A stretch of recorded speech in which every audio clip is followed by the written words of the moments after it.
मधुर मधुर वेतन मंगलम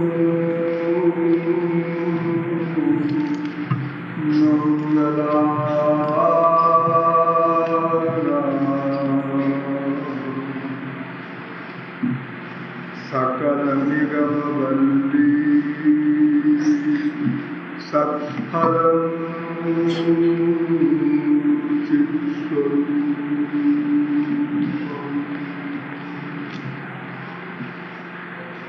सकृदपि परिगीतं श्रद्धया हृदया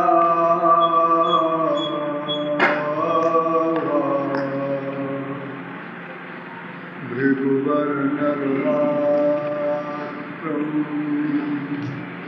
तारये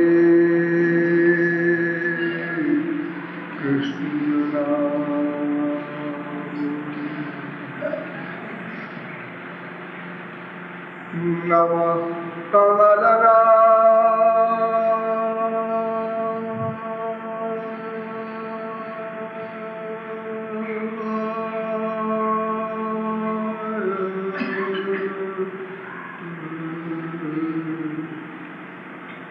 नमः कमलना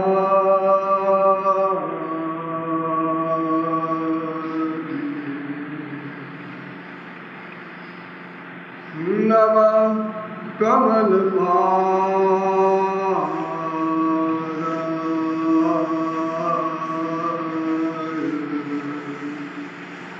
नमस्ते कमलेक्षण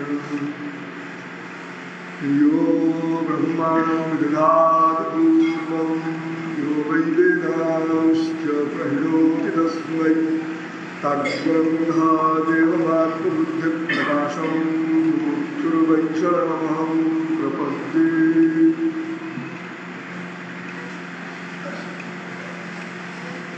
परमहंस सुविद्यमान प्रेमरसपिपासमहानुभाव दैनिक नियमानुसार थोड़ी देर हरिनाम संकीर्तन कर लीजिए, पश्चात विषय प्रारंभ होगा।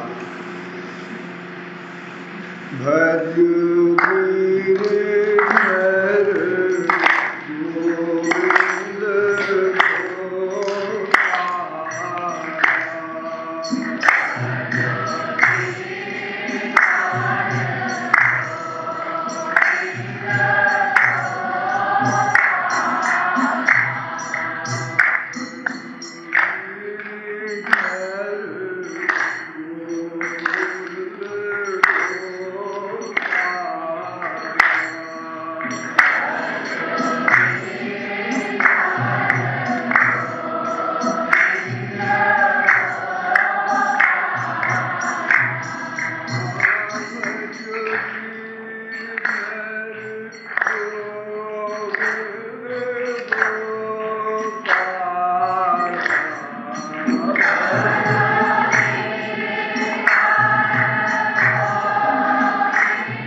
अब आप लोग सावधान हो जाए। तमेव विदित्वा मृत्युमेव नान्यः पंथा विद्यते जनाय। इस वेद मंत्र की व्याख्या करते हुए अब तक मैंने आप लोगों को यह बताया कि विश्व का एक जीव आनंद स्वरूप ईश्वर का अंश है, अतएव अपने अंशी स्वरूप आनंद को ही चाहता है।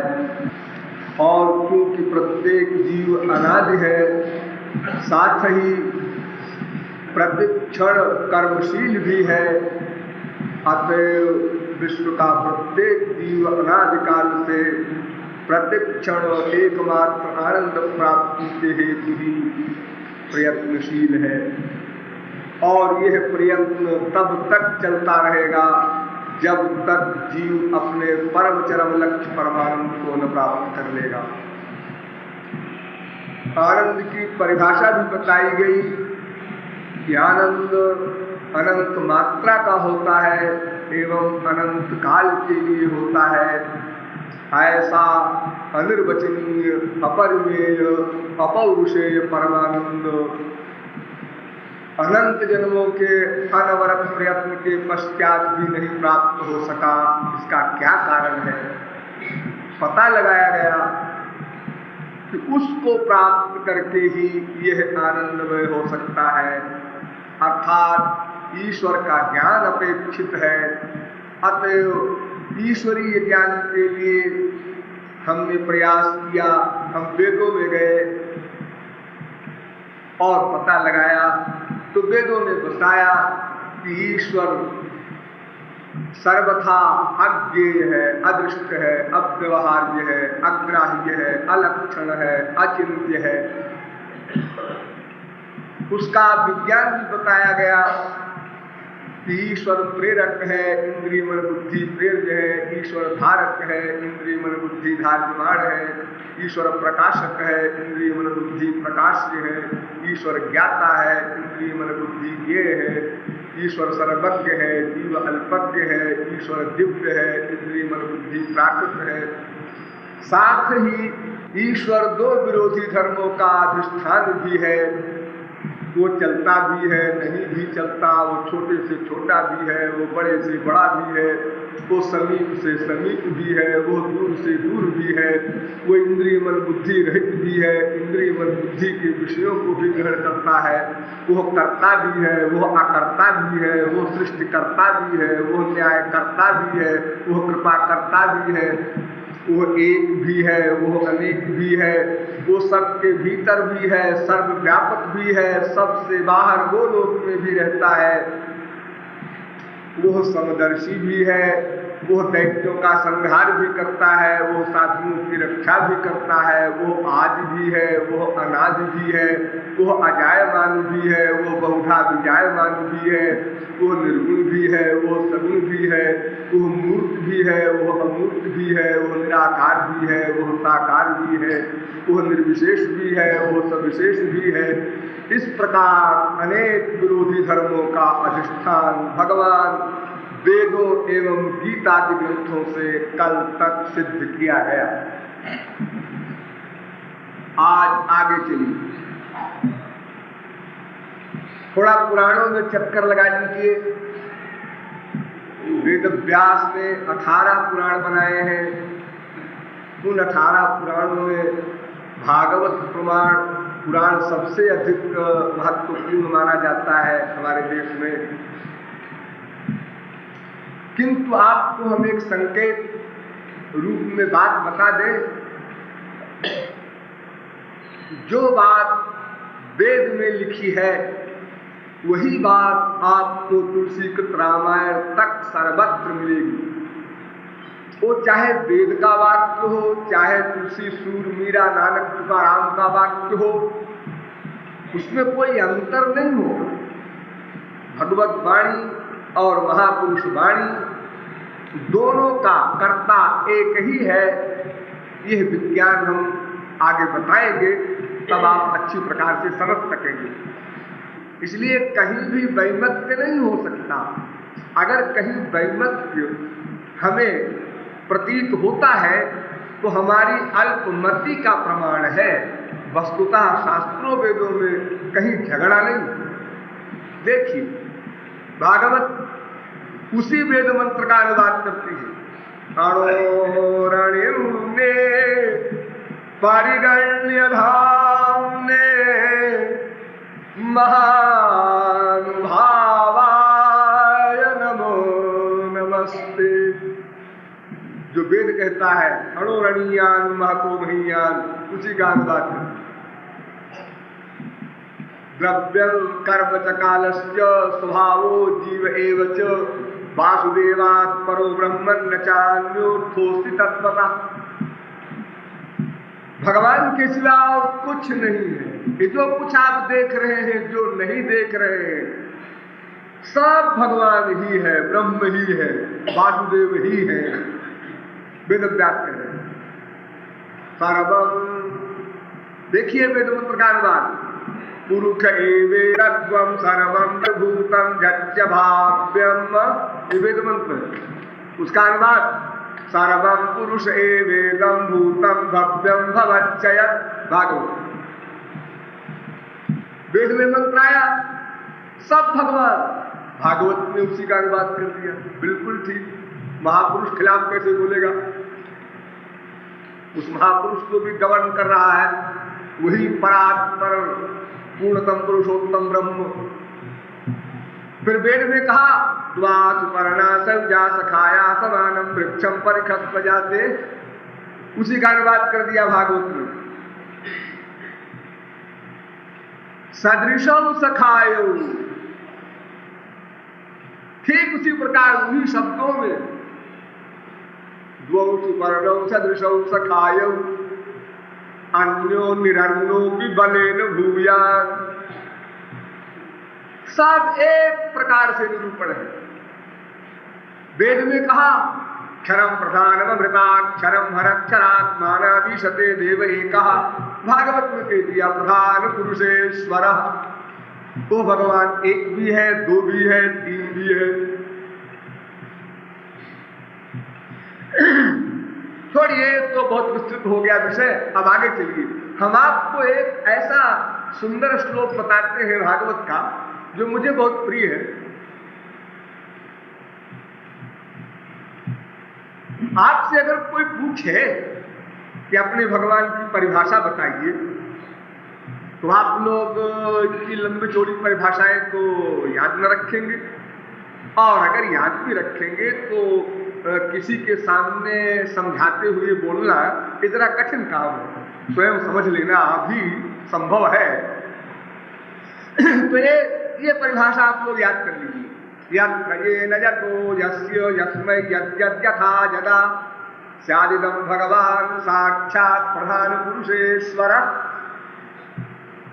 जो विश्वरूप हो कर्ता कारक, जिसको विश्व का व्यापार प्राप्त हो कर्म कारक, जिससे विश्व की रक्षा होती हो कर्ण कारक, जिसके लिए विश्व हो संप्रदान कारक, जिससे उत्पन्न विश्व हो अपादान कारक, जिसका विश्व हो संबंध कारक, जिसमें विश्व स्थित हो अधिकरण कारक, उसका नाम भगवान।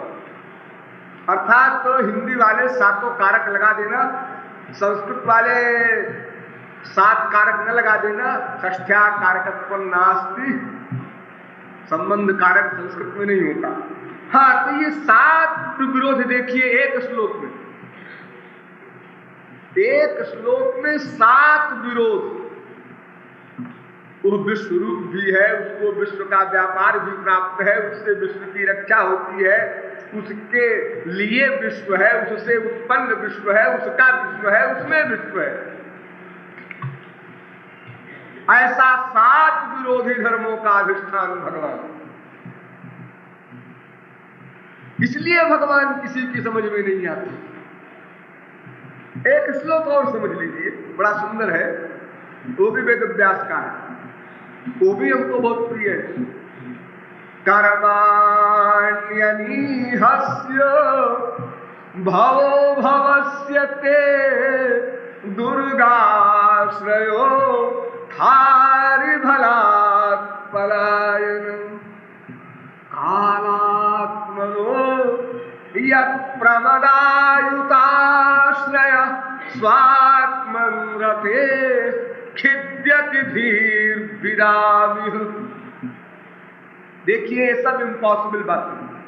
कर्माण्यनीहस्य, भगवान के मन नहीं है, ये मैंने बताया था, आप भूले नो। तो भगवान की इच्छा नहीं है, स्वाभाविक, लेकिन कर्म करते हैं। क्यों जी? कोई भी कर्म आप कीजिए, अच्छा कीजिए, बुरा कीजिए, किसी भी कर्म करने में तो इच्छा कंपलसरी है। अरे दो ही प्रकार से आप कर्म करेंगे, या तो स्वार्थ के लिए कर्म करेंगे या परार्थ के लिए करेंगे। तो कर्म करने के पहले आपको इच्छा बनानी पड़ेगी, कंपलसरी। और भगवान की इच्छा है नहीं और कर्म करते हैं। और कौन सा कर्म करते हैं, कौन सा करते हैं मत कहो, कौन सा नहीं करते हैं ऐसा कहो। सब कर्म करते हैं भगवान, जो आप लोग करते हैं। अजी हम लोग तो अनेक प्रकार के अनाचार, दुराचार, भ्रष्टाचार, पापाचार सब करते हैं। हाँ, जो आप लोग करते हैं ना ये सब भगवान करते हैं। अंतर उसमें एक बारीक सा है, वो हम बताएंगे आगे। करते सब भक्त हेतु भगवान प्रभु राम धर्यु तनु भूपो, अकिए चरित्र पावन परम, लेकिन प्राकृत नर अनुरूप। टुक प्राकृत मनुष्य की तरह जो गुण आप में है, सत्व गुण, रजो गुण, तमो गुण, तीनों गुणों का वर्त करते हैं भगवान। भरा पड़ा है आप लोगों में जो दोष है, जिनको आप दोष कहते हैं, काम, क्रोध, लोभ, मोह, मद, मात्सर्य, ईर्ष्या, द्वेष, पाखंड, इनके जो वर्क आप लोग करते हैं वो सब वर्क भरे पड़े हैं भगवान में। आप में तो कुछ भी नहीं है। आप लोगों से कोई पूछे आप लोगों के पास कितनी बीवी है, कितनी स्त्रियां हैं आपकी? 1, 2, 4, 10, 20, 50 है? कुछ नहीं, 16,108। इतनी बड़ी गृहस्थी। हाँ, और एक एक स्त्री के 10-10 बच्चे, 16,108 गुणे 10 बराबर 1,61,080। इतने तो लड़के, बताओ। आजकल देखो कितनी बड़ी प्लानिंग हो रही है, प्रैक्टिस हो रही है आबादी को रोकने के लिए। एक आदमी के इतना बड़ा आगम संसार हो तो फिर क्या गति होगी? ये तो मैंने बताया उनका डिक्लेयर्ड ब्याह वाला 16,108, और इसके अलावा अनंत है। इतनी बड़ी गृहस्थी। क्रोध के विषय में कौन क्रोध कर सकता है? अरे आप क्रोध करेंगे तो क्या कर लेंगे? गाली बकेंगे, खोपड़ा फोड़ लेंगे पत्थर में, और क्या करेंगे? और भगवान क्रोध करेंगे, अनंत कोटि ब्रह्मांड का प्रलय कर देते हैं। इतना बड़ा गुस्सा। आप कुर्सी में फेंक देंगे अपने ड्राइंग रूम की, और क्या करेंगे इससे? आपकी पावर कब? छल कपट जो आप कहते हैं बुरी चीज है, और देखो रामावतार में बाली को कैसे मारा, हर अवतार में देखो, वामनावतार में बलि को कैसे छला। अब उसकी साइंस कुछ भी हो, उसका एम कुछ भी हो, वो सब बातें अलग है, उसको हम बताएंगे भविष्य में। लेकिन वर्क तो हो रहा है सब, मैं ये बता रहा हूं। कौन सा वर्क नहीं कर रहे हैं भगवान? मार काट, लाखों करोड़ों की हत्याएं, सब किया अवतार ले लेकर के उन्होंने किया, उनके संतों ने किया, सब हनुमान जी वगैरह सभी ने। और इच्छा नहीं, न संत की इच्छा है न भगवान। दोनों पूर्ण काम, आत्मा राम, परम निष्काम। आश्चर्य। अच्छे खासे भले भगवान बैठे थे, ऐ संसार बना दिया कूड़ा कबाड़ा। और फिर वर्क क्या कर रहे हैं? हमारे आइडियाज नोट कर रहे हैं। आप लोग बहुत से इसमें गवर्नमेंट सर्वेंट बैठे हैं, अगर आप लोग BA में पास करने के बाद सर्विस ढूंढ रहे हो और कोई आदमी कहे हम सर्विस देंगे, आप आइए हमारे, अच्छा साहब बताइए क्या सर्विस देंगे आप, क्या सर्विस देंगे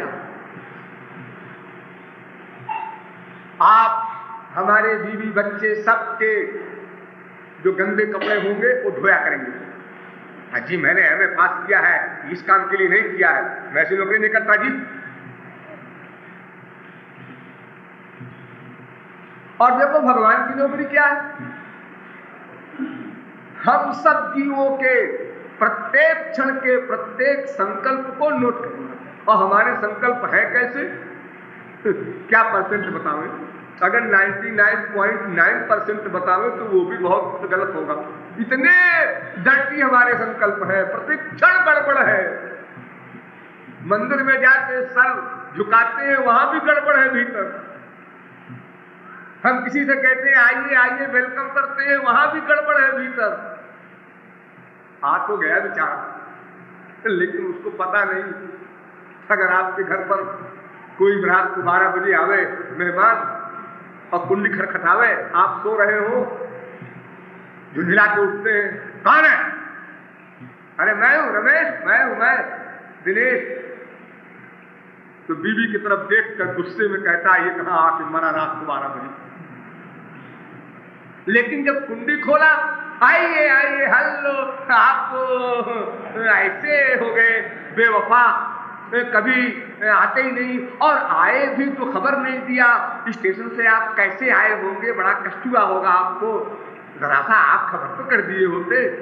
खैर कोई बात नहीं, जो हुआ, हाँ भाई नाश्ता बनाओ, हलवा बनाओ, सब एक।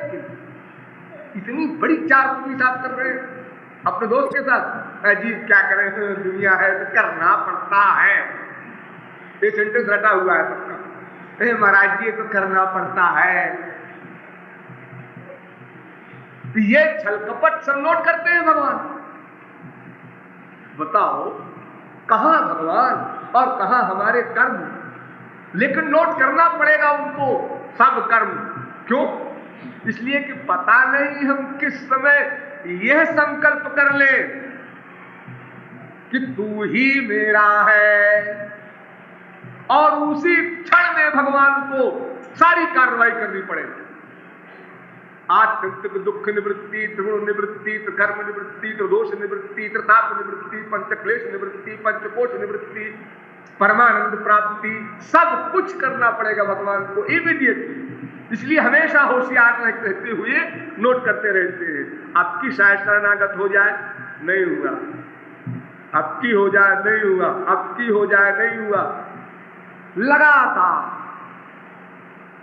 एक मोहम्मदन फकीर था, उसने इतनी नमाज पढ़ा कि उसके घुटने घिस गए।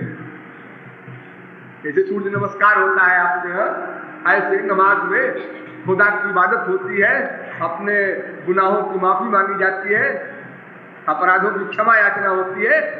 तो वो इतना नमाज पढ़ता रहा जब रात की घुटने घिस गए। तो दूसरा एक फकीर मिला, उसने कहा क्यों भाई तुम इतनी नमाज पढ़े, तुम्हें खुदा मिला? कहा खुदा तो नहीं मिला। तो फिर क्या तुम फिजिकल ड्रिल करते? खुदा नहीं मिला तो क्या नमाज है तुम्हारी? हाँ तो खुदा खुश नहीं हुए होंगे, हमारी इबादत ठीक ना होगी, आपको खुदा मिले क्या? दूसरे फकीर ने कहा आप तो रोज मिलते, ऐसे गप झोंक किया, अब तो रोज मिलते। तो पहले फकीर ने कहा तो खुदा से जरा पूछिएगा कि हमारी नमाज खुदा को पसंद आती है क्या, या कोई नमाज पसंद आई क्या? उन्होंने कहा हाँ पूछ लेंगे। जब पूछने के लिए खुदा के पास जाने का प्रश्न नहीं, केवल एक छोटी सी बात कि खुदा के पास गए बिना ही और पास में जाकर के वापस लौट आया। आप लोग ध्यान से सुनिए, कोई सीरियस बात नहीं। तो जब वो लौट कर आया तो पहले फकीर से कहता है दूसरा फकीर, मैं पूछ आया खुदा से। क्या कहा खुदा ने? खुदा ने ये कहा कि तुम्हारी एक भी नमाज पसंद नहीं है। इतना सुनते ही वो पहला फकीर नाचने लगा, ला इलाहा इल्लल्लाह मोहम्मद रसूलुल्लाह कहकर। तो पहले दूसरे फकीर ने कहा कि तो बुरी बात है, गंदी बात है कि खुदा को नमाज एक भी पसंद नहीं है और ये विभोर हो रहा। तो उसने जोर से कहा, आपने सुना नहीं, मैंने ये कहा कि आपकी एक भी नमाज खुदा को पसंद नहीं है। तो बड़ी देर में जब होश आया तो उसने कहा कि मैं सुन रहा हूं, तो आप विभोर क्यों हो रहे हैं? मैं विभोर इसलिए हो रहा हूं कि मुझ नाचीज की, ध्यान दीजिए यहीं पर, मुझ नाचीज की हर इबादत को खुदा ने देखा होगा, तभी तो जजमेंट दिया है कि एक भी नमाज पसंद नहीं आई। तो मुझ नाचीज पर खुदा की इतनी नजर है, हर समय वो देखते रहते हैं मेरी हर नमाज को। तो अगर भगवान प्रतिक्षण हमारे आइडियाज नोट न करें, तो वो आइडिया जब कभी हमारे अंदर सौभाग्यवश प्रकट हो जाएगा कि तू ही मेरा है, तो फिर भगवान उघाते रहेंगे। उस समय तो काम कैसे बनेगा? उनका कानून कहा जाएगा फिर कि सकृदेव प्रपन्नाय तवास्मीति च याचते अभयं सर्वभूतेभ्यो ददाम्येतत् व्रतं मम। एक बार जीव जिस क्षण में शरणागत हो जाए, उस क्षण में मुझे सब कुछ करना होगा उसके लिए। कितना डर्टी वर्क है भगवान का, आइडियाज नोट करना, वहां से लेकर के सृष्टि के से लेकर के और फिर अवतार लेकर के जितने वर्क किए, ये सब आश्चर्यजनक, एक भी नहीं करना चाहिए भगवान। अनिहस्त कर्मान आश्चर्य और अभवस्य भवः, अजन्मा का जन्म। हम लोग खुलेआम क्या कहते हैं? नंद कुमार, वासुदेव, दाशरथी। क्या मतलब है जी इसका? मतलब है कि हमारे भगवान के एक बाप है। बाप है? भगवान का बाप कौन होता है? अगर कोई भगवान का बाप है तो उसको हम भगवान कहेंगे फिर? अरे जो सबका आदि है वो भगवान होगा? नहीं नहीं जी, ये बेटा भी है बाप भी है। ये नंद का बेटा है और नंद के बाप के बाप के बाप के बाप, ब्रह्मा के बाप, आदि का बाप, अंतिम बाप। ये विरोधी बात है। अभवस्य भवः अदुर्गाश्रयो हारि भयादायन। और ये भगवान डरता है, डरता है। हाँ, हमने तो वेद में पढ़ा है भगवान के लिए कालात्मा भयादस्याग्निस्तपति भयात्तपति सूर्य भयादिन्द्रस्य वायुश्च मृत्युरुधावति पंचमः। वेद कहता है जिसके भय से भय भी भयभीत होता है, जिसके डर से डर भी डरता है, यमराज भी कांपता है, वो कालात्मा भगवान है। केवल भ्रिकुटी टेढ़ी कर देने मात्र से अनंत ब्रह्मांड का प्रलय कर देने वाला वो भगवान डरता है। जी हाँ, डरा, ऐसा डरा कि जो मथुरा से भागा तो द्वारिका में सांस लिया, पीछे की तरफ मुड़ के नहीं देखा। इतना डरपोक। और नाम रख दिया भगवान का भक्तों ने। आप लोग द्वारिका कभी गए हो तो वहां भगवान का यही नाम सबसे प्रिय है भक्तों को, राजा रणछोर। कीर्तन इसी का होता है, रणछोर, हमारे रणछोर, हमारे बड़े विभोर हैं। कि बुराई कर रहे हो अपने भगवान की, रणछोर, लड़ाई के मैदान को छोड़कर भागने वाले। अरे अगर कोई बात अपने बाप से, माँ से, पति से, बेटे से गलत की हो जाए तो ऐसे कहीं कही जाती है आप लोगों में? और जी चिल्ला चिल्ला का कीर्तन होता है। अरे साहब, कृष्णावतार की बात छोड़ दो, हम रामावतार की बात करें आपको। भगवान राम को डरपोक नहीं थे? आज एक बड़ी बहादुरी काम की। अच्छा, और अगर हम बता दे तो ऐसे डरपोक आप लोग भी नहीं हो सकते। हाँ हाँ, घन घमंड नभ गरजत घोरा अप्रियाहीन डरपत मन मोरा। बादल के गरजने से डर रहे हैं। अरे कितने बादल गरजे होंगे आप लोगों की लाइफ में। आप चले जा रहे हैं साइकिल से, गरजते रहो ऊपर, क्या करेगा, हमारी खोपड़ी पे आएगा क्या? और ये राम डर रहे हैं बादलों की गरज सुन करके। और रीजन ये बताते हैं कि अगर सीता होती तो शायद डर न लगता। और सुनो, अरे पति रहे तो बीवी को डर न लगे, ये तो हम मानते हैं, लेकिन कोई पुरुष कहे कि हमारी श्रीमती होती तो मैं डरता, ये कितनी डरपोकपने की अंतिम सीमा है। हा? और कालात्मा है। जब मामला आया सीरियस, यही राम है जो सुग्रीव से कहते हैं, सुग्रीव डरता है। वो देखो महाराज कौन आ रहा, विभीषण। हाँ आने दो महाराज, आपने कभी राज्य नहीं किया, पॉलिटिक्स नहीं जानते। मैं राजा रह चुका हूं, शत्रु का भाई सगा कोई भेज लेने आया है, होशियार हो जाइए, फौज को कह दीजिए तैयार हो जाए बिल्कुल। तो राम ने कहा तू गधा है, लेकिन मेरा दोस्त है, क्या कहूं। अरे मूर्ख, तुझे ये पता नहीं मैं कौन है आप? आप है कौन? अरे हम सब लोगों ने मिलकर तो पुल बनाया है, नहीं तो लंका कोई प्रवेश नहीं कर सकता, जा नहीं सकता कोई। आपकी हैसियत है क्या? अरे ये तो मेरा एक रूप एक्टिंग का है, असली रूप बताओ।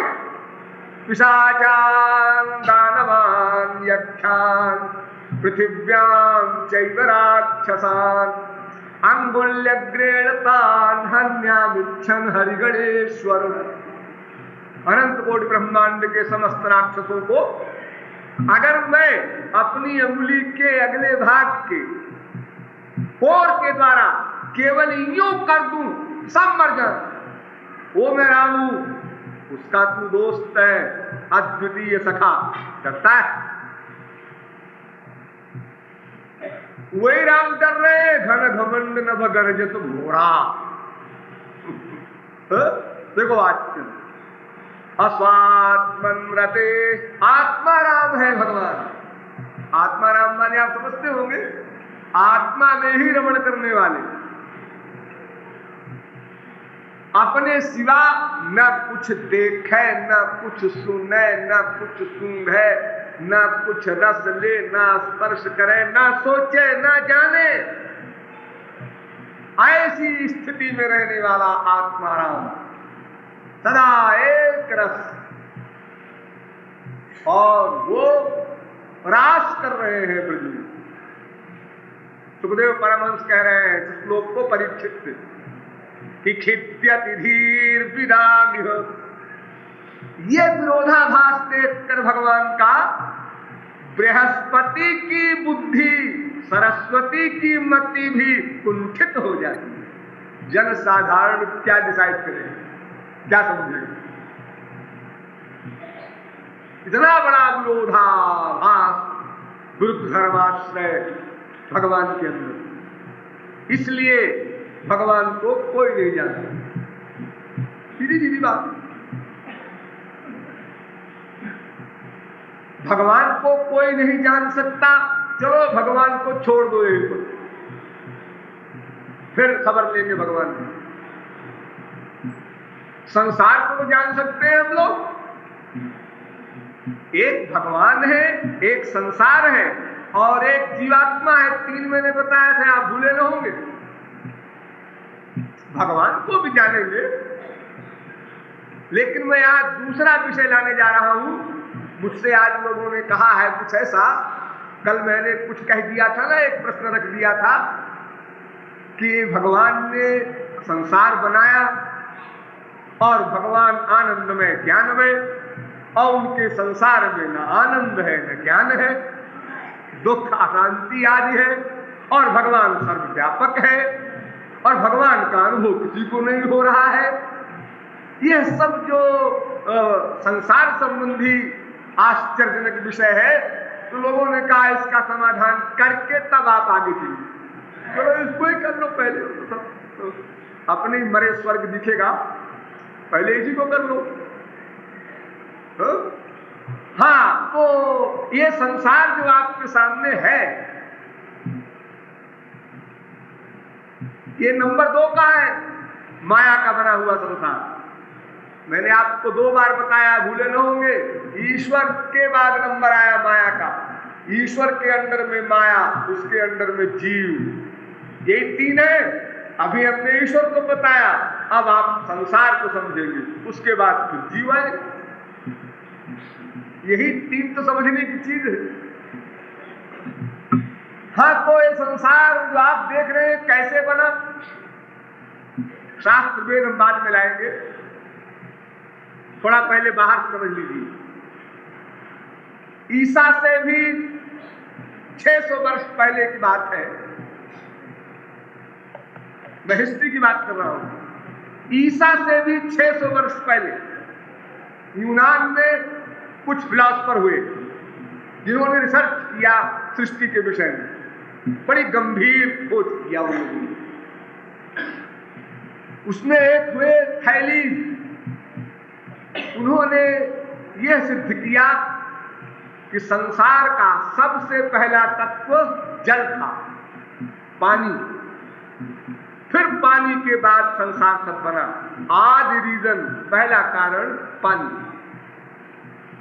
उसके बाद दूसरा हुआ एनेक्सिमेंडर, उसने कहा कि नहीं, पानी नहीं, ये पानी और पृथ्वी और अग्नि ये सब तो बाद में हुए, कोई और तत्व था, लेकिन वो क्या है ये मैं नहीं बता सकता, मैं नहीं जानता।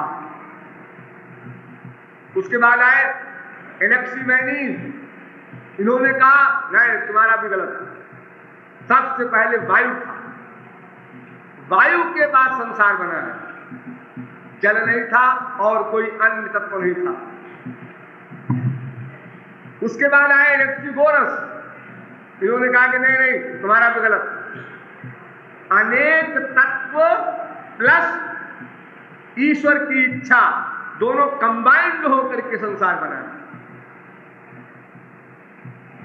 पीथागोरस, इन्होंने कहा कि नहीं, एक विपरीत इन संख्या के अंक से संसार बना है। फिर आए पारामेडिस, इन्होंने कहा कि नहीं जी, ये संसार बना नहीं है, ये तो ऐसे ही बना बनाया है, हमेशा से था, हमेशा रहेगा। ये प्रश्न ही गलत है कि संसार कैसे बना। इसके बाद इन सबको कम लोग जानते हैं, जो नाम बता रहे हैं, इनका प्रचार कम है सारे विश्व में। फिलॉसफी के विशेषज्ञ जानते होंगे, जिनका विशेष प्रचार है जरा उनके बारे में समझ लीजिए। डार्विन, सारी दुनिया में इनका प्रचार है। डार्विन की थ्योरी आप लोगों ने, बहुत लोगों ने पढ़ी होगी। ये क्या कहते हैं? ये कहते हैं पहले एक अमीबा कीड़ा हुआ, अमीबा नाम था उसका, तो सारी दुनिया में अमीबा थे बस।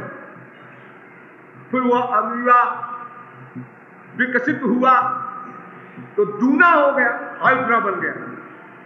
फिर उसके बाद और विकास और विकास और विकास और विकास और विकास, ये विकास होते होते होते होते फिर ये बंदर बने आखिर में, फिर बंदर से मनुष्य बने। यानी बंदर जो है मनुष्यों के पुरखे हैं, पूर्वज। थोड़ा डार्विन से बात कर ली जाए। क्यों डार्विन महोदय, ये बताइए कि पहले भी सृष्टि में पहले भी ये नियम था, अंकुर से पेड़ पैदा हो, बीज से अंकुर पैदा हो, जैसे आज होता है? हाँ था। तो फिर आज मछली से मछली क्यों पैदा होती है, बंदर से बंदर क्यों पैदा होता है, गाय से गाय क्यों पैदा होती है? क्या मतलब ये कि अगर नियम चला रहा है पहले का आज भी, कि बीज से अंकुर पैदा हुआ, अंकुर से फिर पेड़ पैदा हुआ, तो फिर आपकी थ्योरी के अनुसार अमीबा से ये सब पक्षी बने, ये बने, वो बने, बंदर बने, मनुष्य बने, तो आज क्यों नहीं घोड़े से हाथी बनता, हाथी से बंदर बनता? आज क्यों नहीं होता है? आज ये नियम क्यों बदल गया आपका वो विकास वाला?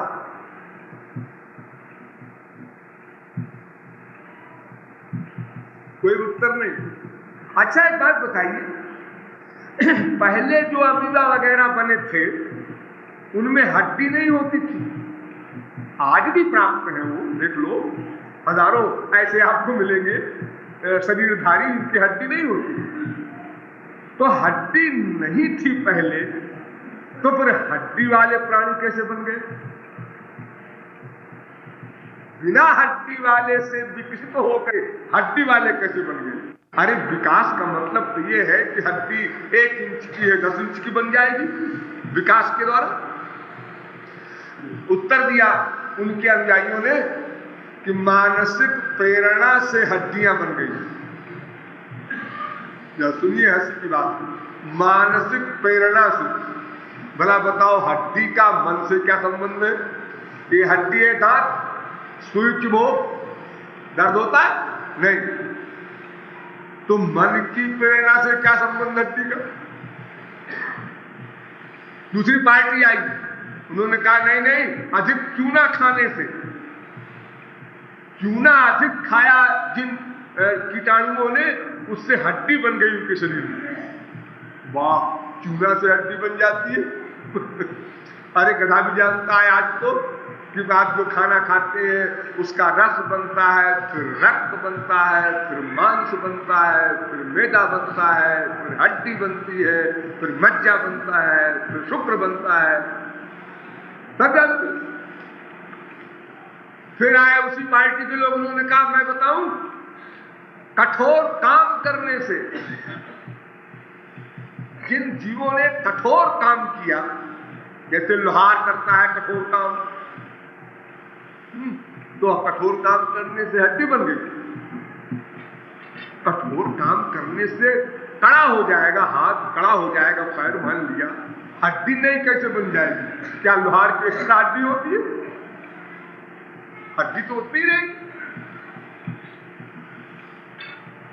अच्छा हम बताएं। और आए कुछ लोग उसी पार्टी में, ये नसें हैं ना आपके शरीर में? हाँ, तो पहले नसें थी, तो नसें इकट्ठी हो गई, कई नसें, 1000 नस, 1000 नस, 2000 नस, उससे एक मोटी चीज बन गई, उसी को हड्डी कहने लगे लोग। यानी नसों के जुड़ जाने से हड्डी बन गई। अच्छा जी, तो जब हम लोग पैदा हुए तो दांत नहीं था? हाँ नहीं था। तो दांत कैसे निकला? वही नस नाड़ी इकट्ठी हो गई सब मुंह की और हड्डी निकल गई उससे। अच्छा, तो जब नस नाड़ी से हड्डी बन गई, दांत निकल आए, उसके बाद दांत गिर गए? हाँ गिर गए। तो हड्डी गिर गई? हाँ गिर गई। उसके बाद फिर हड्डी कैसे बनी? दोबारा दांत निकला ना, दूध के दांत गिर जाते हैं, फिर दांत निकलता है। हाँ, तो फिर नस नाड़ी इकट्ठे हो गए, फिर हड्डी बन गई। अच्छा, इसके बाद हम जब 18 साल के हुए तो स्कूटर से हमारा एक्सीडेंट हो गया, फिर दांत टूट गया, सब फिर नस नाड़ी तो बहुत थी हमारे पास, फिर हड्डी नहीं बनी। उसके बाद हमारा एक दांत माइनस ही रह गया बेचारा। हमने लाखों रुपया खर्च करने के लिए स्कीम बनाई, लोगों ने कहा साहब नकली लगा लो, अब भीतर से नहीं निकलेगा वो, इम्पॉसिबल कह दिया लोगों ने। तो नस नाड़ी इकट्ठा होकर के अगर पहली बार वो दांत बना था, तो जितने बार दांत टूटेगा या निकालोगे वो बनता चला जाएगा बार बार। ऐसा नहीं, धोखा। फिर आए उनके नेता लोग, उन्होंने कहा देखो जी, परिस्थिति से ये सब हो जाता है, हड्डी बन जाती है, सिचुएशन से। क्या बढ़िया शब्द निकाला है। अच्छा सुनिए अब परिस्थिति की बात। भाई बहन, एक परिस्थिति में एक मां के पेट से जोड़ुआ पैदा हुई, एक गर्भाशय में रह करके, तो बहन की दाढ़ी मूछ क्यों नहीं है जी? एक परिस्थिति में ये मोर के लंबी पूंछ होती है और मयूरी के लंबी पूंछ क्यों नहीं होती? एक परिस्थिति है। ये मुर्गे के सिर पर कलंगी होती है, मुर्गी की कलंगी क्यों नहीं होती? एक परिस्थिति। ये हाथी के बड़े बड़े दांत होते हैं, हाथीनी के बड़े बड़े दांत नहीं निकलते मुंह से, एक परिस्थिति। ये विरोध क्यों? ये गाय भैंस के ऊपर के दांत क्यों नहीं होते और घोड़ी के ऊपर के दांत क्यों होते हैं?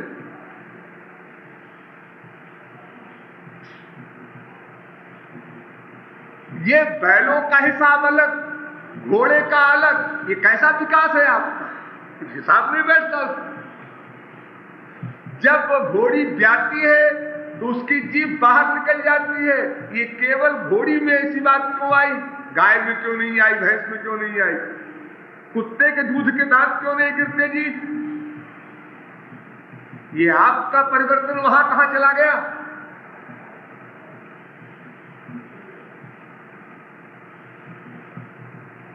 घोड़े के अलावा और जब नीचे आप आइए, उनके विकासवाद के अनुसार हम क्रम बता रहे हैं आपको। पहले स्याही बना, फिर चूहा बना, फिर बिल्ली बनी, फिर पशु बने, फिर मनुष्य बना। ये क्रम है डार्विन का। हेकल की 21 कड़ियां होती हैं। तो क्यों जी? स्याही के 10 स्तन होते हैं और स्याही से विकसित होकर के फिर चूहिया बनी, उसके 8 ही स्तन होते हैं। और चूहिया से विकसित होकर के बिल्ली बनी, उसके 6 ही स्तन होते हैं। और बिल्ली से विकसित होकर के एक गाय भैंस बनी, उनके 4 ही स्तन होते हैं। और उनसे विकसित होकर के मनुष्य बने, उनके 2 ही होते हैं। ये कैसा विकास है किया? जवाब दो डार्विन। ये विकास हो रहा है कि ह्रास हो रहा है? अच्छा एक बात बताओ, एक जानवर होता है कछुआ, आप लोग जानते होंगे, पानी में होता है। उसकी उम्र 150 वर्ष की होती है, 150 वर्ष की। कछुआ से उन्नति होकर के बना सांप, उसकी उम्र 120 वर्ष रह गई। और सांप से उन्नति होकर बना कबूतर, उसकी उम्र 8 वर्ष हो गई। ये कौन सा विकास है जी? कोई संबंध दिख रहा? पेड़ इनका सिर नीचे होता है, पैर ऊपर होता है। और जानवरों का, गाय भैंस का आड़ा शरीर होता है और मनुष्य का सीधा होता है। क्या संबंध है इनमें विकास का जी? ये जानवर जो है गाय भैंस, जिस प्रकार का बाल उनका होगा पैदा होते समय, उसी तरह का बाल रहेगा मरते समय। और उससे विकास होकर के मनुष्य बना। जब पैदा हुआ तो बाल कुछ और तरह के, जब जुआ हुआ तो काले काले हो गए, फिर जब बुढ़ापा आने लगा तो सफेद होने लगे, जो घोर बुढ़ापा आ गया तो पिंगल वर्ण के हो गए। 4 चेंज हो रहा है। ये कौन सा विकास? ये देखो, ये गाय भैंस पानी में छोड़ दो, तैर रहे हैं, किसी ने सिखाया नहीं। और आदमी हजारों डूबते हैं हमारे इंडिया में हर साल पानी में। अरे आप लोग तो मनुष्य जी बड़े विकसित हुए हैं, पशुओं से बहुत आगे हैं। हाँ, तमाम डिग्रियां भी ले रखी हैं आपने। जी हाँ, तो IAS में पास थे लेकिन डूब गए। हमने तैरना नहीं सीखा। ये क्या प्रोग्रेस हो रही जी? क्या विकासवाद है आपको? कोई विकास का संबंध नहीं फिट हो रहा। एक भी चीज ऐसी नहीं। अब देखिए, छोटी सी बात, लंदन की, इंग्लैंड में लंदन है, वहां म्यूजियम में एक रखा हुआ है तो बड़ा भारी अस्थिपंजर, हड्डी है। तो डार्विन ने सिद्ध किया कि छिपकली की हड्डी है, 80 मन की है वो। क्यों जी? अगर छिपकली की हड्डी का वजन 80 मन है तो उससे बहुत विकसित होकर के हाथी बना, फिर वो 8 लाख मन होना चाहिए, और फिर उससे बाद में मनुष्य बना, उसको तो 8 अरब मन होना चाहिए। ये कैसा विकास है? और फिर जब पेड़ ही आप देखते हैं 5-5 फुट ऊंचे, तो आदमी को तो 5000 फुट कम से कम ऊंचा होना चाहिए। हर बात में विकास होना चाहिए, आगे ये ह्रास कैसे हो रहा है? कहीं कोई हिसाब नहीं बैठ रहा है। तो फिर आपका ये कहना कितना गलत। डार्विन का फॉलोअर हेकल, वो कहता है कि दुनिया को बने 8,20,000 वर्ष हुए, कुल टोटल 8,20,000 वर्ष। और अभी नवादा में डॉक्टर जॉन टी रोड को एक जूता मिला है, खुदाई में जूता, जिसकी उम्र बताया है वहां भूगर्भ शास्त्रियों ने 60 लाख वर्ष पुराना सिला हुआ जूता, उसकी सिलाई 60 लाख वर्ष पुरानी है और आज की सिलाई से अच्छी है। तो 60 लाख वर्ष पुराने समय में जब मनुष्य इतना विकसित था, तो उतना विकास होने में भी लगा होगा 30-40 लाख साल। तो 1 करोड़ वर्ष हो गए मनुष्य को हुए, वो जूता कह रहा है, उसके गणित के हिसाब से बता रहा हूं। और 21 कड़ी के बाद मनुष्य बना है, 21 लिंक अभिवा क्रिया से मनुष्य बनने में बताया है डार्विन ने। तो 1-1 करोड़ वर्ष अगर एक में हम जोड़ दें तो 21 करोड़ वर्ष तो सृष्टि को हुए, ऐसे ही हो गए। वो जूता ही सिद्ध कर रहा है।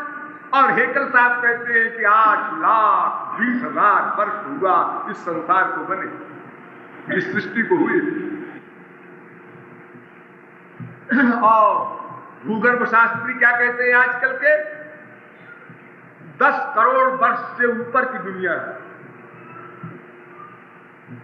और हमारी फिलॉसफी, हमारा हिंदू धर्म क्या कहता है, वो भी सुन लीजिए।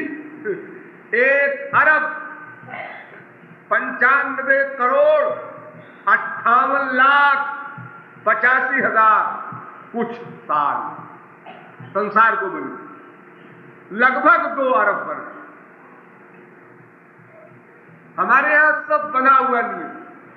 47,20,000 वर्ष का 4 युग, 71 बार 4 युग बीत जाए तो 1 मनवंतर, 14 मनवंतर बीत जाए, यानी 14 मनवंतर का मतलब 4 अरब 32 करोड़ वर्ष बीत जाए तो ब्रह्मा का 1 दिन होता है, उसी को कल्प कहते हैं। उतनी ही बड़ी ब्रह्मा की रात होती है, उस दिन रात के हिसाब से ब्रह्मा की उम्र 100 वर्ष की है। अब तक ब्रह्मा 50 वर्ष का हुआ है।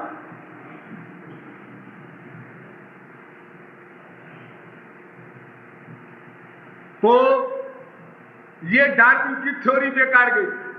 अब एक पार्टी और आई, उन्होंने कहा मैं बताता हूं संसार कैसे बना। बताइए साहब, आप भी आइए।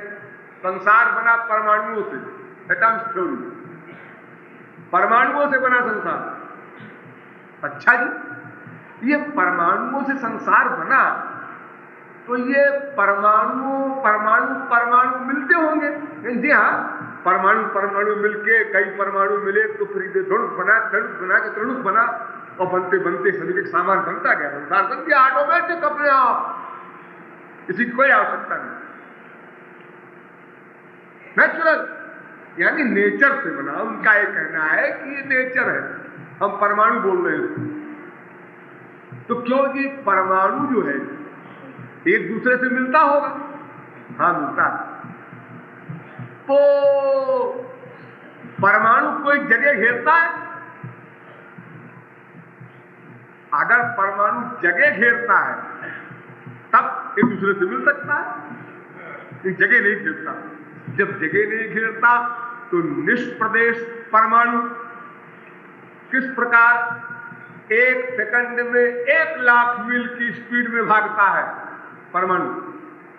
1 सेकंड में 1 लाख मील की स्पीड में भागता हुआ परमाणु अपना ज्ञान दूसरे परमाणु में देगा, चैतन्य स्थिर रहेगा। ये कैसे पॉसिबल है? अच्छा छोड़िए इसको, एक बात बताइए, आपके परमाणु में क्या शक्ति है? सृष्टि करने की है या नष्ट करने की है या दोनों करने की है या दोनों करने की नहीं है? 4 में जवाब दो। अगर आपके परमाणु में सृष्टि करने की शक्ति है, चलो मान लिया सृष्टि हो गई, अब प्रलय कैसे होगा? प्रलय कौन करेगा संसार का? अगर आप कहें कि नहीं नहीं नहीं नहीं प्रलय करने की शक्ति है, तो प्रलय करने की शक्ति अगर आपके परमाणु में, तो सृष्टि कैसे होगी फिर? अगर आप कहें दोनों शक्ति है, तो अगर दोनों शक्ति है आपके परमाणु में, तो एक तरफ की शक्ति सृष्टि करना शुरू करेगी और वहीं से प्रलय करना शुरू हो जाएगा, विरोध हो जाएगा। अगर आप कहते हैं दोनों शक्ति नहीं है, तो फिर ईश्वर की आवश्यकता पड़ेगी, सृष्टि कैसे होगी? आया छोड़िए इस बात को, एक बात बताइए कि परमाणु रूपवान पदार्थ है, उसकी शक्ल है? हाँ है। जिसकी शक्ल होती है वो कार्य होता है, उसका कारण अवश्य होता है और कारण सूक्ष्म होता है। जैसे देखो चादर है, इसका कारण क्या है? धागे, तो धागा सूक्ष्म है कपड़े से। इसी प्रकार इस परमाणु कार्य हो जाएगा और इसका जो कारण होगा वो कोई सूक्ष्म तत्व होगा। और अगर आप कहें हाँ हाँ हाँ, उसी को हम नेचर कहते हैं। अच्छा, तो फिर अगर ऐसा सूक्ष्म तत्व कोई है, तो फिर ये बताइए कि उसमें क्या गुण है? रस, गंध, ये जो गुण है हमारे संसार में, जो पृथ्वी में, जल में, तेज में, ये हर एक परमाणु में गुण है। अगर कहो हाँ, तो फिर जल में भी गंध होगा और तेज में भी गंध होने लग जाएगी, पृथ्वी में ही गंध क्यों? और अगर सब गुण परमाणु में मानोगे तो ये दोष आएगा, अगर एक गुण मानोगे तो फिर वो एक गुण सब में जाएगा, तो परमाणु से सृष्टि भी असिद्ध हो गई। और ये परमाणु की सृष्टि तो बहुत छोटी सी चीज है, हमारे यहाँ शास्त्र में इसको कहते हैं पंच तन्मात्रा। हमारे यहाँ पंच महाभूत से परे पंच तन्मात्रा है, उसी को परमाणु कहते हैं। पंच तन्मात्रा से परे रिसर्च हो चुकी है हमारे यहाँ। अहंकार, अहंकार से परे महान, महान से परे अव्यक्त, सांख्य शास्त्र बना है इसका, बहुत लंबा चौड़ा, इससे भी काम नहीं चलेगा। सृष्टि का पता कैसे लगाओगे तुम? ये जो दुनिया आप लोग देख रहे हैं छोटी सी, आप लोग छोटी सी दुनिया में रहते हैं, ये तो कहीं गिनती नहीं इसकी। देखिए एक छोटी सी बात बताएं आपको, आपकी जो पृथ्वी है ना, इतनी बड़ी है, इंग्लैंड, अमेरिका, रशिया सब मिला के, ये कुल धुरी से धुरी तक 7,913 मील है, कुल जमा टोटल 7,913 मील कुल है संपूर्ण पृथ्वी। लेकिन आपको पता है 45 करोड़ मील लंबा एंटारस है, वो भी इसी पृथ्वी की तरह नक्षत्र है।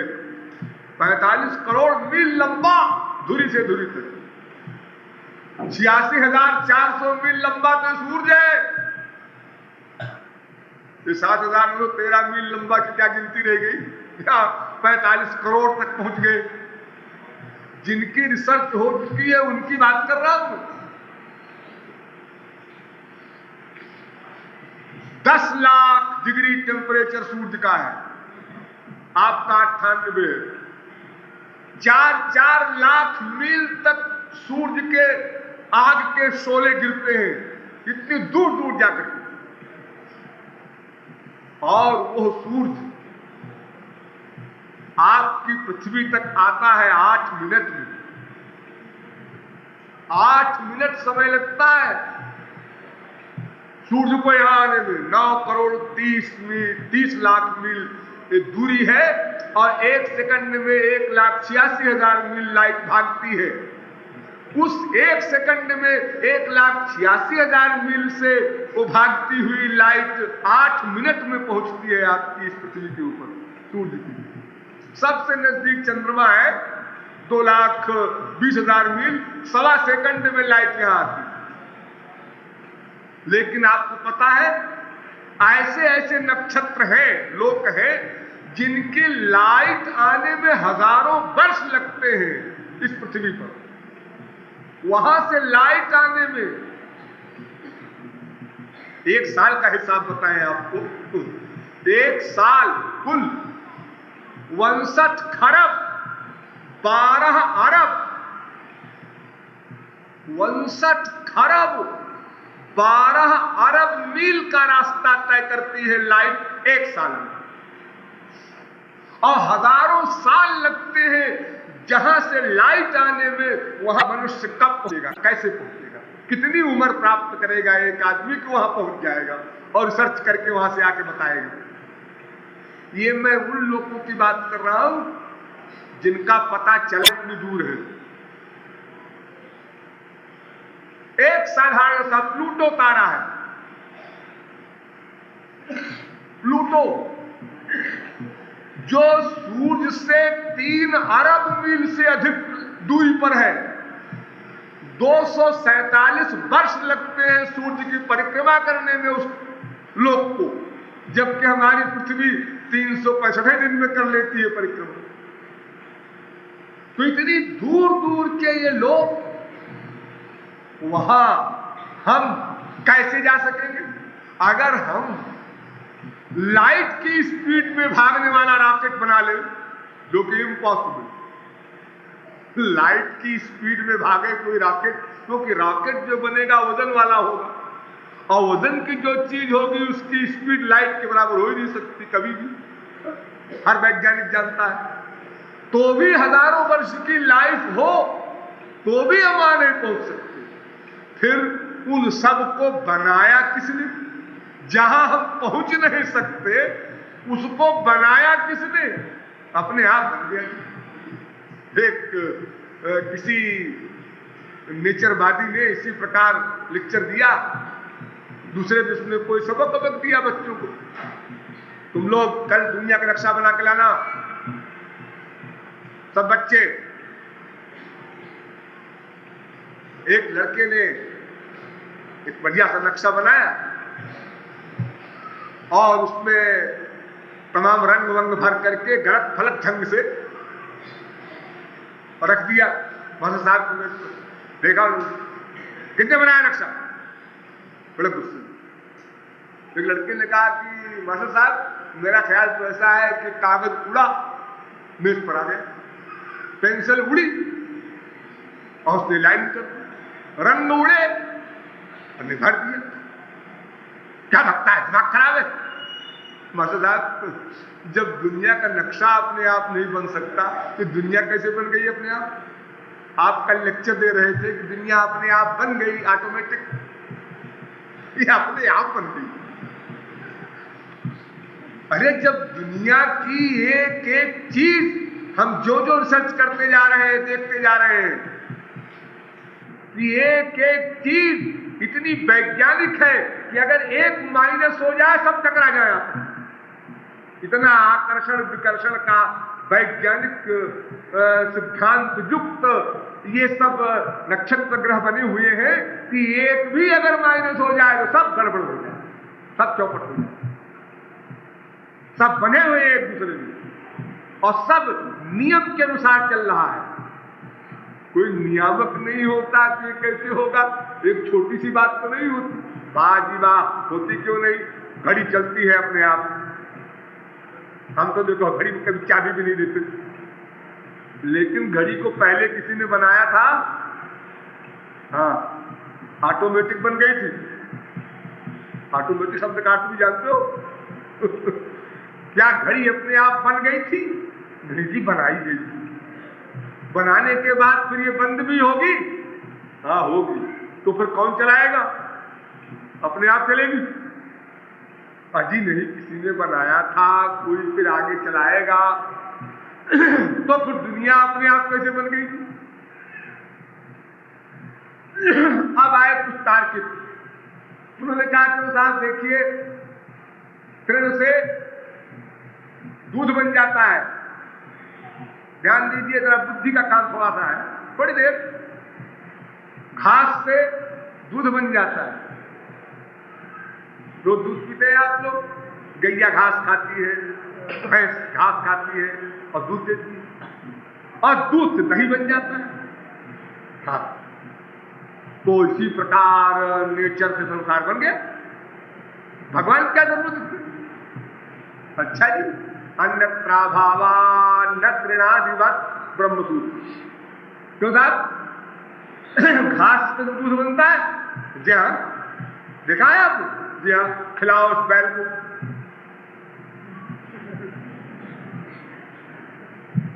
दूध मिला?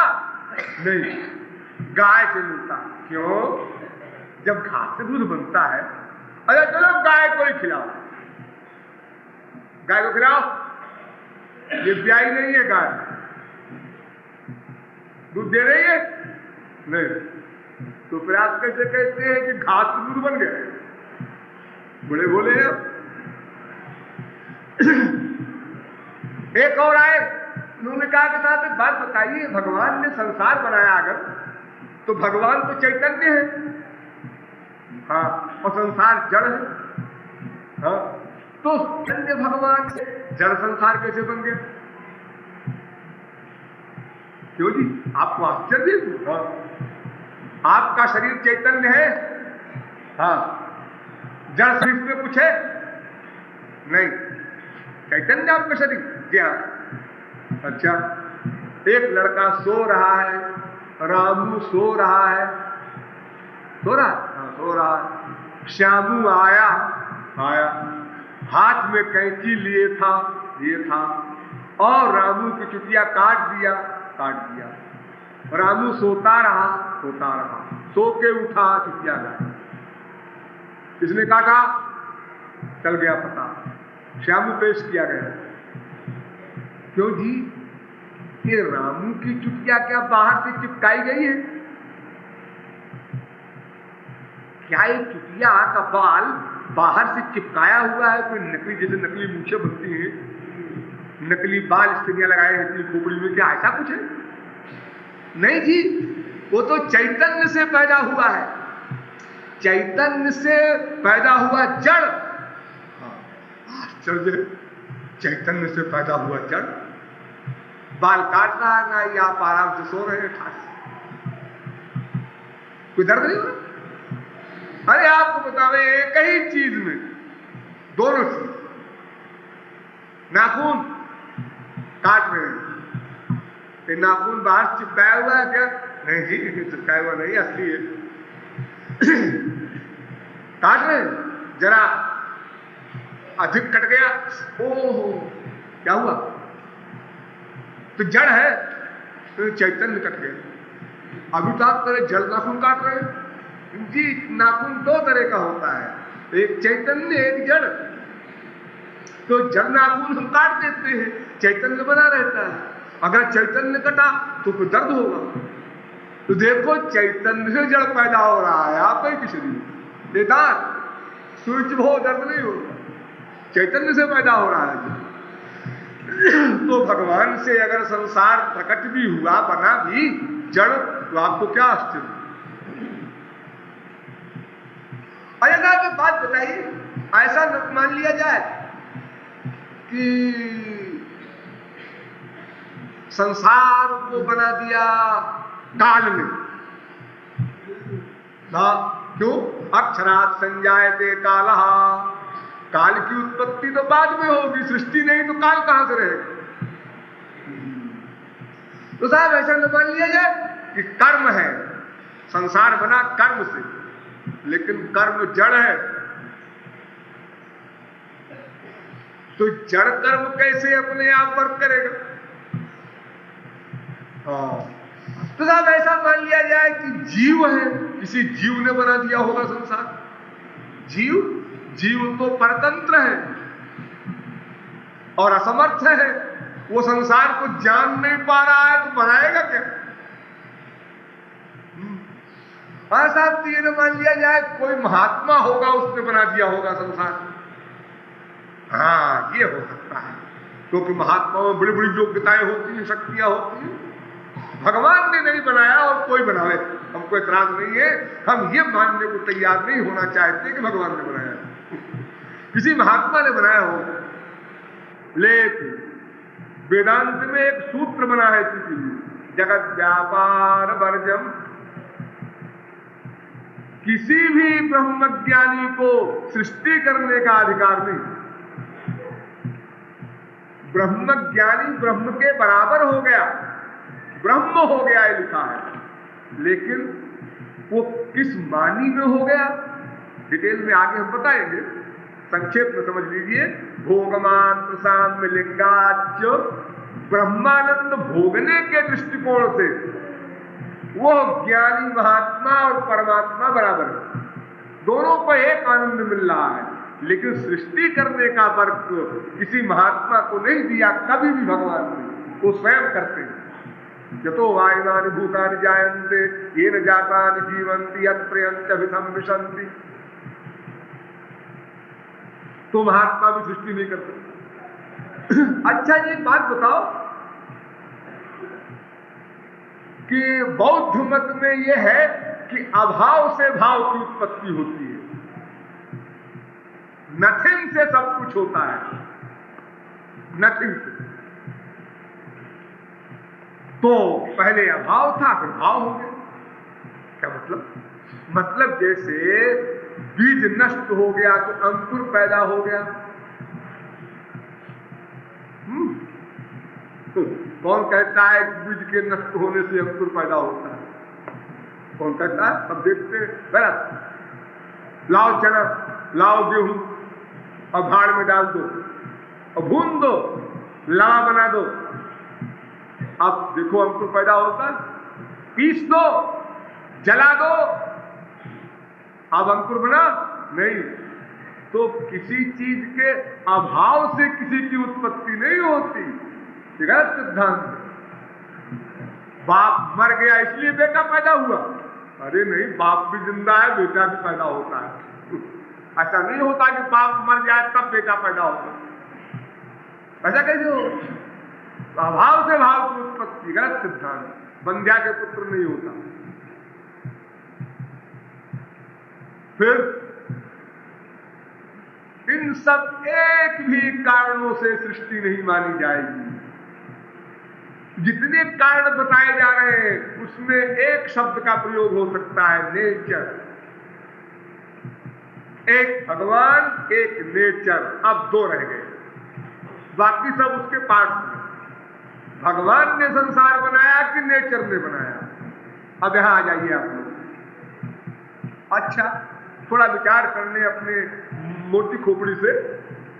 आप लोगों ने कोई सामान देखा हो, घड़ा, सुराही देखा होगा, पानी पीते होंगे आजकल। हाँ, ये सुराही कैसे बनी? कैसे बनी? मिट्टी से बनी। मिट्टी से बनी। कौन कहता है? मिट्टी जहां पर रखी हो वहां बैठ जाइए आप। हे मिट्टी देवी सुराही बन जाओ। वो सुराही बनेगी नहीं, आप लोग पागलखाने बंद कर देंगे। अजी साहब, सुराही बनाने के लिए मिट्टी भी हो और दंड भी हो, चक्र भी हो, कुम्हार का सारा सामान होना चाहिए। अरे सारा सामान धर लो बाबा, बना घड़ा नहीं, फिर एक कुम्हार चाहिए। एक कुम्हार भी हो और घड़ा बनाने का सारा सामान भी हो ना, तब भी घड़ा नहीं बनेगा। आप चले जाइए यहीं देहरादून के किसी गांव में, और किसी कुम्हार से कहिए, ऐ कुम्हार, तुम कुम्हार हो? जी हाँ। तुम्हारे यहाँ ये सब दंड चक्र, ये सूत्र सब सामान है? हाँ है। ये सुराही है, देखो सुराही बना सकते हो इस तरह की? मैं इस तरह की नहीं बना सकता। क्यों? तुम कुम्हार हो, तुम्हारे पास सब सामान भी है। हाँ साहब तो ठीक है, लेकिन हम तो ऐसे आड़ा बैड़ा अपना घड़ा गांव में किलायत बना लेते हैं, ये इतने नक्काशीदार सुराही हमसे नहीं बनेगी। इसका मतलब क्या कि घड़ा बनाने का सामान भी हो, सामान बनाने वाला भी हो, और सामान बनाने की नॉलेज भी हो, उतना बड़ा ज्ञान भी हो। 3 चीज आ गई, अब तो बन जाएगा घड़ा ना, अब भी नहीं बनेगा। अब क्या कमी है जी? बताओ क्या कमी है? क्यों दिनेश, खाना खाया? नहीं खाया। क्या खाना बनाने का सामान नहीं था? था। खाना बनाना नहीं आता क्या? आता है। फिर क्यों नहीं बनाया?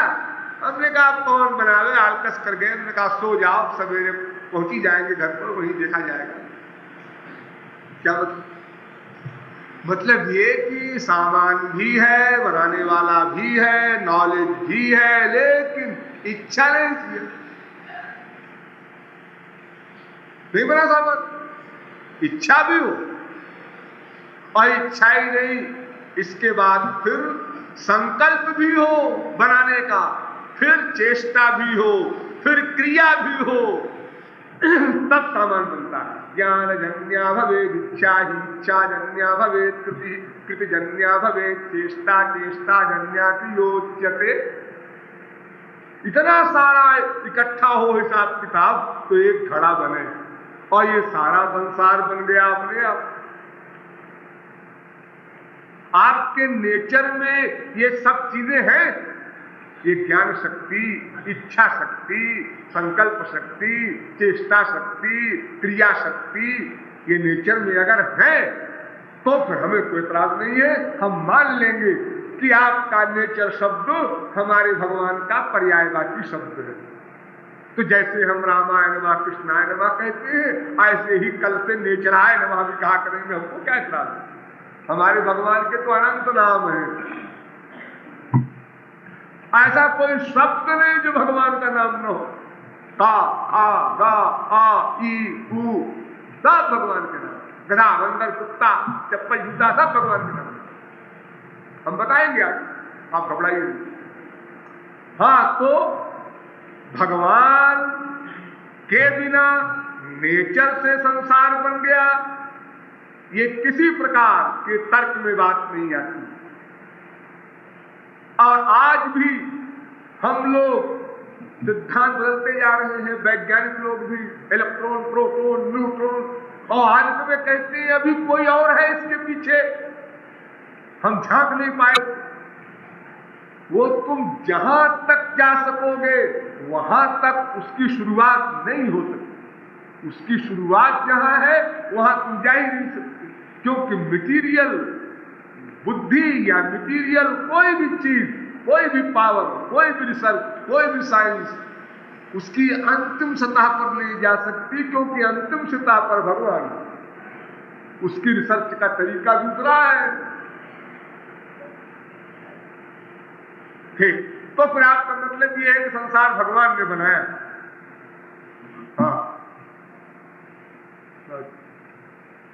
लेकिन ध्यान दीजिए, लेकिन आ गया एक बड़ा भारी। क्यों जी? इस संसार में है क्या? इस संसार में क्या क्या सामान है? कुल 3, एक परमात्मा, एक जीवात्मा और एक माया। तो क्या परमात्मा ने जीवात्मा को बनाया? असंभव, तो अनादि है। तो क्या माया को बनाया? असंभव, तो अनादि है। तो क्या अपने आप को बनाया? तो क्या हो तो बनाया, अपने आप को क्या बनाएगा? तो परमात्मा अनादि, जीवात्मा अनादि, माया अनादि, तीनों कंबाइंड होकर के, मिल करके संसार शब्द से पुकारे जाने लगे। संसार माने होता क्या है? संसार माने तीनों का मिक्सचर। इस संसार के माइक पदार्थ में चाहे जड़ हो चाहे चैतन्य हो, या तो माइक तत्व है उसमें, और उस माइक तत्व है तो उसमें भी भगवान व्याप्त है, सर्वत्र व्याप्त है, कोई परमाणु नहीं खाली। तो फिर भगवान ने बनाया क्यों? और अगर भगवान ने बनाया तो कई खतरे आ जाते हैं सामने। डार्विन ने कहा था यही कि अगर भगवान संसार बनाता तो भगवान ये दुखमय संसार न बनाता। बिल्कुल ठीक कहा उसने विचार। तो डार्विन के अनुसार भी गलत बात सिद्ध होगी है। और फिर इसके बाद आगे जब आओगे, स्पेंसर, हैमिल्टन, उन्होंने कहा अगर भगवान संसार में व्याप्त हो जाता तो फिर संसार से बाहर नहीं रह सकता, हो निर्लेप नहीं रह सकता, स्वतंत्र नहीं रह सकता। और अगर बाहर रहता है स्वतंत्र गोलोक में, वैकुंठ लोक में, तो संसार में व्याप्त नहीं हो सकता, संसार के वर्ग का उसको पता नहीं रह सकता। और फिर सबसे भयंकर बात तो ये है कि अगर भगवान सर्वव्यापक है, उसने संसार बनाया मान लिया और सर्वव्यापक हो गया, तो हमें उसका अनुभव क्यों नहीं होता? और जब तक ये तीन बातें हल नहीं होती तब तक हम कैसे मान ले कि भगवान ने संसार बनाया? और भगवान ने संसार बनाया ये बात कम से कम हम तो नहीं मान सकते। कृपालु, भगवान ने संसार बनाया ये बात हम नहीं मानते, और नेचर ने बनाया ये तो हम कभी नहीं मान सकते। अरे भाई, कोई तो थ्योरी मानेंगे आप, परमाणु ने बनाया, एटम ने बनाया, या कोई सामान पहले आया बनाया, या ऑटोमेटिक बन गया ना। ऑटोमेटिक मैं नहीं मानता, नेचर को मैं नहीं मानता, परमाणु को मैं नहीं मानता, पृथ्वी जल तेज वायु आकाश कोई पहले हुआ ये मैं नहीं मानता, भगवान ने बनाया ये मैं नहीं मानता। अपने आप भी नहीं बना, नेचर ने भी नहीं बनाया, भगवान ने नहीं बनाया, और हमेशा से बना बनाया है ये भी आप भी नहीं मानते। वाह, हमेशा से बना बनाया कैसे होगा? हमेशा से बना बनाया वो नहीं है, तो फिर आप क्या मानते हैं? हम जो मानते हैं वो आपको कल बताएंगे। बोलिए वृंदावन बिहारी लाल की।